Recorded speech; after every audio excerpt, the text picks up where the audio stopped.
ਪਤਾ ਨਹੀਂ ਕੁਝ ਵੀ ਕੀ ਹੈ ਕਹਿੰਦੀ, ਉੱਚਿਆ ਲੰਮਿਆ ਪਹਾੜਾਂ ਵਾਂਗੂ ਦਿਸਦੀ ਨੇੜੇ ਦੂਰਿਆ ਰਹਿੰਦੀ। ਜਿੱਥੇ ਕੋਈ ਸਾਰ ਨਾ ਹੋਵੇ ਬਾਰਿਸ਼ ਵੀ ਏ ਉੱਥੇ ਪੈਂਦੀ। ਦੇਖਾਂ ਨਾ ਜੇ ਤੈਨੂੰ ਮੇਰੇ ਦਿਲ ਨੂੰ ਸਾਲੀ ਚੈਨ ਨਹੀਂ ਪੈਂਦੀ। ਜੋ ਹੁੰਦਾ ਚੰਗੇ ਲਈ ਹੁੰਦਾ, ਦੁਨੀਆ ਐਵੇਂ ਝੂਠੀ ਕਹਿੰਦੀ। ਉੜ ਜਾਂਦੇ ਜਦ ਪੰਛੀ ਮੁੜੇ ਉਹਨਾਂ ਨੂੰ ਘਰ ਦੀ ਲੋੜ ਨਹੀਂ ਪੈਂਦੀ। ਨਾ ਤੂੰ ਕਿਤੇ ਖੋ ਜਾਵੀਂ, ਨਾ ਤੂੰ ਕਿਤੇ ਖੋ ਜਾਵੀਂ। ਜਿਵੇਂ ਬੱਦਲਾਂ ਦੇ ਓਲੇ ਹੋਇਆ ਚੰਨ, ਨਾ ਮੇ ਤੋਂ ਓਲੇ ਹੋ ਜਾਵੀਂ ਤੂੰ। ਗੱਲ ਮੇਰੀ ਮਨ, ਮੇਰਾ ਲੱਗਣਾ ਨਹੀਂ ਜੀ, ਲੱਗਣਾ ਨਹੀਂ ਮਨ। ਨਾ ਮੇ ਤੋਂ ਦੂਰ ਹੋ ਜਾਵੀਂ, ਨਾ ਮੇ ਤੋਂ ਦੂਰ ਹੋ ਜਾਵੀਂ।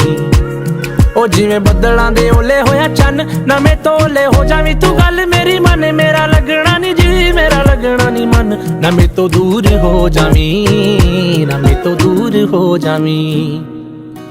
ਉਹ ਜੱਸ ਕਰੇ ਗੱਲਾਂ ਮੇਰੀ ਗੱਲਾਂ ਵਿੱਚ ਆਏ ਤੂੰ। ਗੱਲਾਂ ਤੇਰੀਆਂ ਨੂੰ ਮੇਰੀ ਗੱਲਾਂ ਨਾਲ ਲਾਏ ਤੂੰ। ਦਿਨ ਸ਼ੁਰੂ ਹੋਵੇ ਫੋਟੋ ਮੇਰੇ ਨਾਲ ਪਾਏ ਤੂੰ। ਦਿਨ ਜਦੋਂ ਢਲੇ ਸ਼ਾਮ ਮੇਰੇ ਨਾਲ ਬਿਤਾਏ ਤੂੰ। ਤੂੰ ਤੇਰਾ ਖਿਆਲ ਰੱਖੀ ਖੁਦ ਨੂੰ